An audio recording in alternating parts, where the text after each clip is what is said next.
अजीज दोस्तों नमस्कार। अजीज दोस्तों, बहुत बुरी खबर है। हमारे प्रिय प्रेसिडेंट ट्रम्प मर नहीं गए, ठीक है ना। उनको नोबेल पीस प्राइज नहीं मिला, मरे जा रहे थे। मैंने हिस्ट्री में कभी नहीं देखा ऐसा आदमी जो एक अवार्ड के लिए इतना मरे जा रहा हो।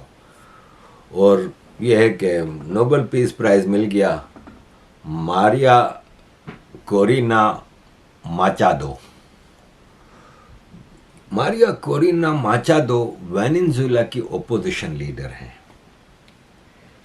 मेरा ख्याल है कि 99.999.9% लोगों ने दुनिया में कभी इस औरत का नाम भी नहीं सुना होगा। इसकी पीस प्राइज है ना, पीस प्राइज का मतलब होता है जिसने अमन लाने के लिए कोई खिदमत दी हो। क्या खिदमत है इसकी? ओनली खिदमत ये है कि ये CIA की एजेंट है।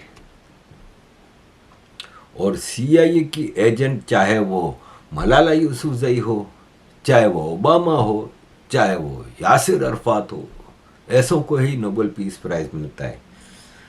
नोबेल पीस प्राइज के लिए नाम नॉमिनेट करने की तारीख थी शायद 25 जनवरी, और डोनाल्ड ट्रंप 20 जनवरी को उसने ओथ लिया था। 20 जनवरी 20 नवंबर न 20 जनवरी ऐसा ही कुछ है, बहरहाल लेकिन वो लेट हो गया।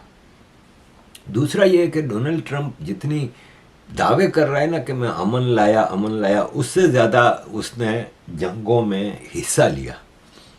इसने इजराइल की जो गज़ा वॉर थी, मैं वापस कहूँगा कि I support Israel on Gaza war, लेकिन बहरहाल एक जंग थी ना, हथियार तो यहीं से जा रहा था, तो डोनाल्ड ट्रंप भी दे रहा था हथियार।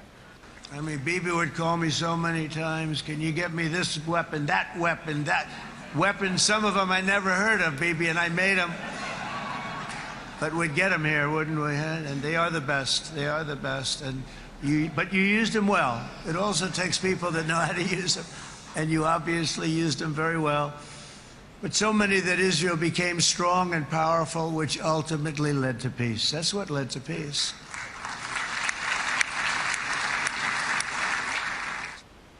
ईरान पे इसने हमला किया, और जंग रुकवाने की जो इसने दावे किए हैं, इंडिया पाकिस्तान की जंग, तो बोथ इंडिया एंड पाकिस्तान की लीडरशिप ने साफ कहा कि नहीं, डोनाल्ड ट्रंप की वजह से ये जंग नहीं रुकी।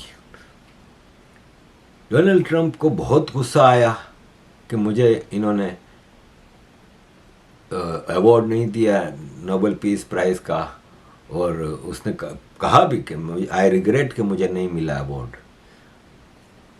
मैं कहता हूँ डोनाल्ड ट्रंप को चाहिए कि हमारे होम मिनिस्टर पाकिस्तान के मोहसिन नकवी को वीज़ा दे दो, अमेरिकन नेशनलिटी दे दो, उसको होम मिनिस्टर बना दो। वो जाके नोबेल पीस प्राइज वालों से वो अवार्ड छीन के ले आएगा और आके तुम्हें देगा, जैसे इसने एशिया कप छीन के ले आया था। अजीज दोस्तों,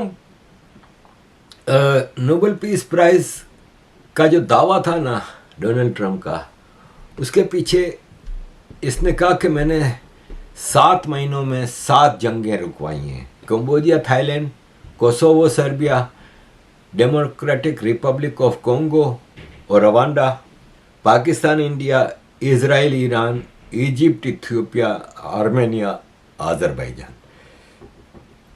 देखें, हम एक एक करके इन जंगों की तरफ आते हैं जो इसके दावे हैं। कंबोडिया, थाईलैंड का एक छोटा सा एक मंदिर की जगह है, उस पे इनके दरमियान चल रहा था मामला। जुलाई में थोड़ी बहुत झड़प हो गई और फिर वो अमन भी हो गया। और यह है कि जब अमन हो गया तो डोनाल्ड ट्रंप ने सोचा कि मैं इसका क्रेडिट ले लूं, तो इसने फ़ोन करके इन दोनों को ये वो, और आई स्टॉप द वॉर। दूसरा इसका दावा है कि कोसोवो, सर्बिया। देखें, यूगोस्लाविया जब यूरोप में टूटता है तो इमीडिएटली तो क्रोशिया, मैसेडोनिया,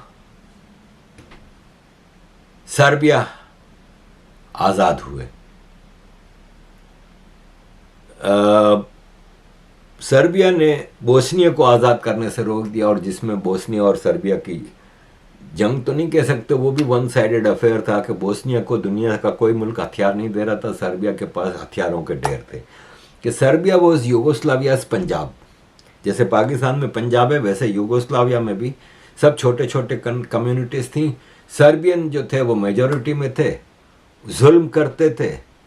मार्शल टीटू इनका जो आखिरी डिक्टेटर जो सबसे बड़ा था, उसने वही काम किया जो आसिम मुनीर कर रहा है, और फिर बोस्नियंस को मारा और वोटेवर। फिर बोस्निया भी आज़ाद हुआ और मोंटेनिग्रो और काफ़ी छोटे छोटे कंट्री यूगोस्लाविया से अलग हुए। ऐसे में कोसोवो अल्बानिया और सर्बिया के बीच में एक छोटा सा इलाका था, वो आज़ादी मांग रहा था। 2008 में कोसोवो ने आज़ादी का ऐलान कर दिया था, लेकिन सर्बिया उसको एक्सेप्ट नहीं कर रहा था। और अब डोनाल्ड ट्रंप ने कहा कि मैंने ये मामला भी सही करवा दिया। कोंगो रवांडा पे अभी मैंने लास्ट मंथ जिनीवा में इतनी बड़ी स्पीच की थी कि कोंगो रवांडा के दरमियान तो अमन था ही। मसला ये है कि रवांडा की M23 फाइटर नामी एक ऑर्गेनाइजेशन है, जैसे पाकिस्तान की लश्कर तैयबा है, वो कोंगो में जाके टेररिज्म करती थी और वहाँ पे सिविलियंस को मारती थी। तो वो अब भी मार रही है, उसको कौन सा उसने रुकवाया है? कोंगो द कंट्री और रवांडा द कंट्री के दरमियान कोई जंग नहीं है, जैसे भारत और पाकिस्तान के दरमियान कोई जंग नहीं है, लेकिन टेररिज्म पाकिस्तान करवाता है। ऐसे ही रवांडा से वो M23 इनकी जो टेररिस्ट ऑर्गेनाइजेशन है वो कोंगो में टेररिज्म करती है, सो अब भी कर रही है।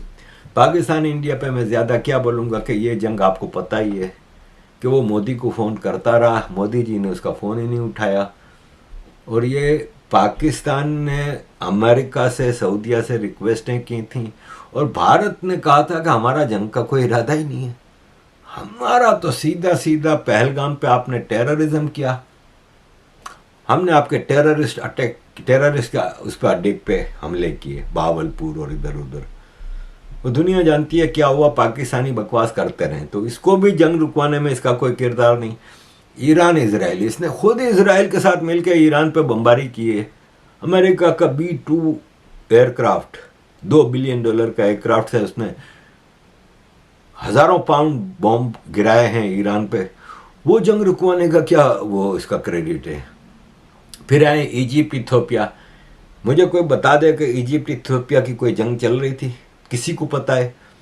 एक मसला चल रहा है, जैसे दरिया सिंध का मसला है कि पाकिस्तान इंडिया के दरमियान वाटर का एक मसला है, वैसे ही इथियोपिया ने ऐलान किया कि हम एक डैम बनाएंगे। अब दरियाई नील जो है वो बहुत से अफ्रीकन कंट्रीज की जिंदगी है, और उसमें इजिप्ट का तो 97% दारोमदार दरिया नील के ऊपर है। तो इजिप्ट ने कहा इथियोपिया अगर वो बनाएगा तो पानी कम हो जाएगा। हालांकि दरियाई नील दुनिया का सेकंड लार्जेस्ट स्ट्रॉन्गेस्ट दरिया है, और प्रेसिडेंट सीसी जो है इजिप्ट का, उसने कहा कि नहीं ये तो गलत है, ये वो है। और प्रेसिडेंट ट्रंप ने कहा कि इजिप्ट है ना वो डैम को बम से उड़ा सकता था, हमने रोका और इस जंग को ख़त्म किया। हालांकि कोई जंग थी भी नहीं और ख़त्म भी ये मसला नहीं हुआ। आर्मेनिया आज़रबाईजान के दरमियान अक्सर झड़पें होती थीं, जो नागरकोटी करके काराबाग करके एक इलाका है उसके ऊपर। आर्मेनिया का दावा था वो हमारा है, क्योंकि वहाँ मेजॉरिटी आर्मेनियन रहते थे। आज़रबाईजान का दावा है कि वो हमारा है। उस पर आज़रबाईजान को पाकिस्तान और तुर्की की सपोर्ट हासिल थी, आर्मेनिया को बेचारे को कोई सपोर्ट नहीं करता था। अभी 3-4 साल पहले जो छोटी मोटी इनकी जंग हुई थी, तुर्की और पाकिस्तानी रेगुलर फोर्सेस ने जाके आज़रबाईजान के साथ मिलकर आर्मेनिया से लड़े, तो ज़ाहिर आज़रबाईजान जीत गया। वो भी काफ़ी अरसे से कोई जंग नहीं है, काफ़ी हद तक इनके मामला सेटल हो गए थे। आर्मेनिया ने एक्सेप्ट कर लिया था कि क्या करेगा वो भी। तो डोनाल्ड ट्रंप की जो ये दावे हैं ना सारे झूठ पे मबनी थे। हाँ, डोनाल्ड ट्रंप ने अपने ही देश के अंदर जंगें शुरू कर दी हैं। मुझे रिसेंट हिस्ट्री में याद नहीं आता कि इतनी सारी अमेरिकन रेगुलर आर्मी को अमेरिका के कई शहरों में, शिकागो, वॉशिंगटन वगैरह में लाया गया। इलीगल माइग्रेंट्स के नाम पे ये जो कर रहा है, अगर भारत यही करेगा ना तो यही डोनाल्ड ट्रंप शुरू हो जाएगा कि गलत हो रहा है, फलान है, ढुमकान है। अब तक 20 लाख लोगों को ये डिपोर्ट कर चुका है। और आइस नामी इमिग्रेशन एंड पता नहीं क्या आइस नामी इसने जो फोर्स बनाई है, वो देमार 4.5 ह्यूमन राइट्स की वायोलेशन कर रही है। लोगों को रास्तों में पकड़ के, घरों से उठा के, बिजनेस से उठा के, पकड़ पकड़ के और उनको मारती है, सड़कों पे पटकती है, सब कुछ करती है। आपको मैं बता दूं कि 19 दिन हो गए अमेरिका की गवर्नमेंट बंद है, गवर्नमेंट का धंधा बंद है। कभी कभी ऐसा होता है अमेरिका में, सबसे लंबा अरसा 35 दिन का रहा है। कुछ साल पहले 35 दिन अमेरिका की सरकार बंद रही थी। अमेरिका के मुख्तलिफ स्टेट्स में जहाँ पे डेमोक्रेट्स की गवर्नमेंट है, वो डोनाल्ड ट्रंप की पॉलिसीज़ के खिलाफ हैं। और डोनाल्ड ट्रंप अपने ही लोगों के ऊपर एक जंग उसने थोपी हुई है।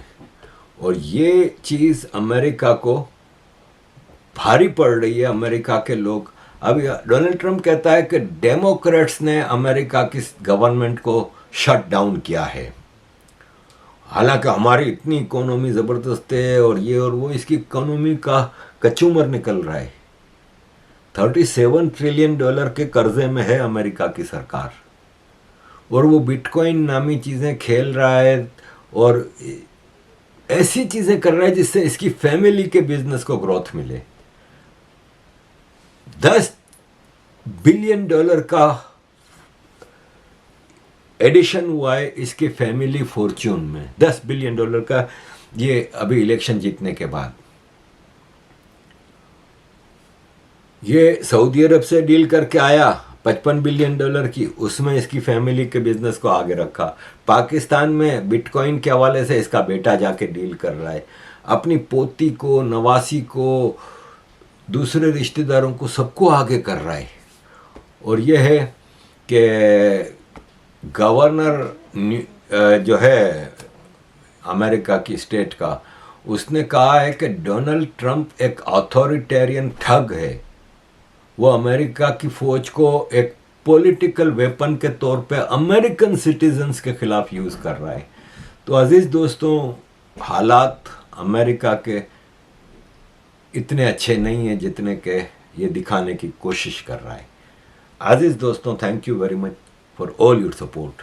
Kindly keep supporting. Our commitment, values, and those values really that we hold so dear together. Let us defend free speech and free expression. Let us protect religious liberty, including for the most persecuted religion on the planet today. It's called Christianity. And let us safeguard our sovereignty and cherish qualities that have made each of our nations so special, incredible, and extraordinary. Europe is in serious trouble. They've been invaded by a force of illegal aliens like nobody's ever seen before. Illegal aliens are pouring into Europe. Nobody is ever, and nobody's doing anything to change it, to get them out. It's not sustainable. And because they choose to be politically correct, they're doing just absolutely nothing about it. And I have to say, I look at London, where you have a terrible mayor, terrible mayor, and it's been so changed. Now they want to go to Sharia law, but you're in a different country. You can't do that. Both the immigration and their suicidal energy ideas will be the death of Western Europe if something is not done immediately. This cannot be sustained. Of Turkey. Unfairly, as it turns out. Rigged election, he knows about rigged elections better than anybody. But when I was in exile, we were still friends. That's always a good way to find out, test a friend.